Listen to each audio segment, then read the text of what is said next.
One more thing we want to know, that is, how about pigmented gums and what are the treatment options for it? Okay, so yes, this is a very interesting topic close to my heart. When I was in college, we used to get a lot of patients of pigmented gums. So they used to come and they used to get scared. Doctor, why my gingiva is black? Why it is having this brownish pigmentation? I would like to say hello. We all are Asians. We get more of melanin pigmentation. Okay, we are brown, the proud brown skinned people. Okay, we should not feel like that. So yes, there are many factors why we get pigmentation on the gums. I would like to first make you understand the reasons that why there is pigmentation of gum. So first is physiologic pigmentation. Physiologic pigmentation means normal pigmentation of gum, which is your brownish black pigmentation. So why this pigmentation happens? Like why you are dark, okay? Why you have this skin color type? So it is like that. So you have, because you have more melanin. Now what is melanin? Melanin is a pigment which is present in the stratum corneum or lucidum. I don't want you to take there because that is also my favorite. So let me not get there again, otherwise I won't stop. Okay, so that pigment, if the deposition of that pigment is more in your case, then you get this brownish black pigmentation on the gum. So that is physiologic. You are not blamed for that. We are Asians, we can get that. Okay, so that can be corrected. In the end, I'll talk about the treatment modality. Second cause is smokers' melanosis. So in smokers, it is seen that these melanin pigment gets activated, the melanocytes get activated, and there is more of pigmentation, this brownish black pigmentation on the gingiva, not only on the gingiva, the palate, and even on the buccal mucosa. Palate refers to here, the behind your upper teeth, the palate. Okay, so that also gets pigmented. Even the buccal mucosa, the cheeks inside, the inner cheeks also get pigmented. So that is called your smoker's melanosis, okay, which is very common in smokers. Now coming to your amalgam tattoo. Okay, so what is amalgam? It must be a very alien thing to you when you to your ears. So for dentists, I'm sure everyone knows what's amalgam. So amalgam is what in your term it's called silver filling. So you would have gone to your dentist before and they give you the silver filling. Why? Very high tensile and compressive strength, very strong fillings. Once you do a silver filling, it stays for 10 to 15 years. So very close to a dentist's heart because it's got such a good longevity, but it is completely eradicated now. People don't practice in their practices because it gives brownish black pigmentation on the gum, adjoining buccal mucosa, wherever you are doing your silver filling. The brownish black pigmentation happens over the period of time. Okay, that is also referred to as amalgam tattoo.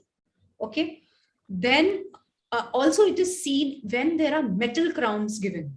Okay, obviously not in aesthetic zone, people will not opt for, but yes, in cases of metal crowns or even in the ceramic cobed metal crowns, the margins go black in over a long period of time. That also appears very unaesthetic. So that is your fourth reason. Okay. Now coming to the fifth reason, there is also some heavy metal poisoning.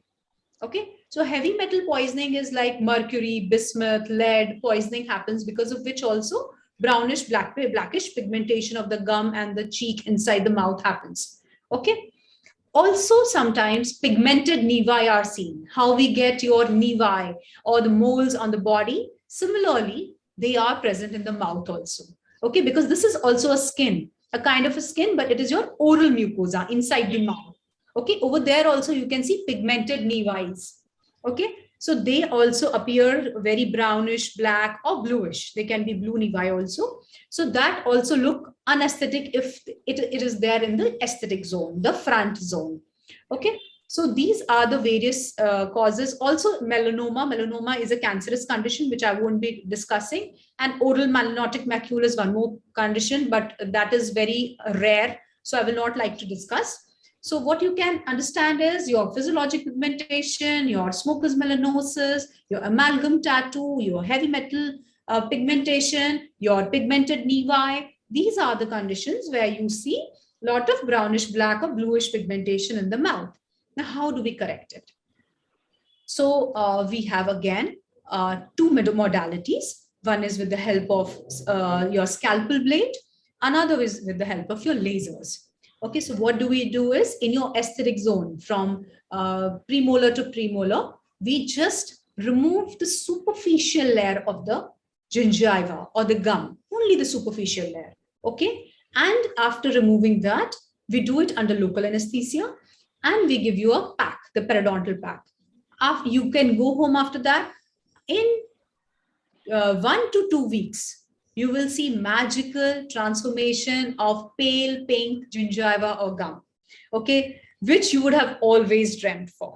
Okay, if you don't want to go for scalpel blade, you can go for your laser correction. So with the help of diode laser, we remove the superficial layer of your gingiva or gum, and when the healing happens, it is absolutely blood free, absolutely painless. Okay, because we are going to give you local anesthesia as well.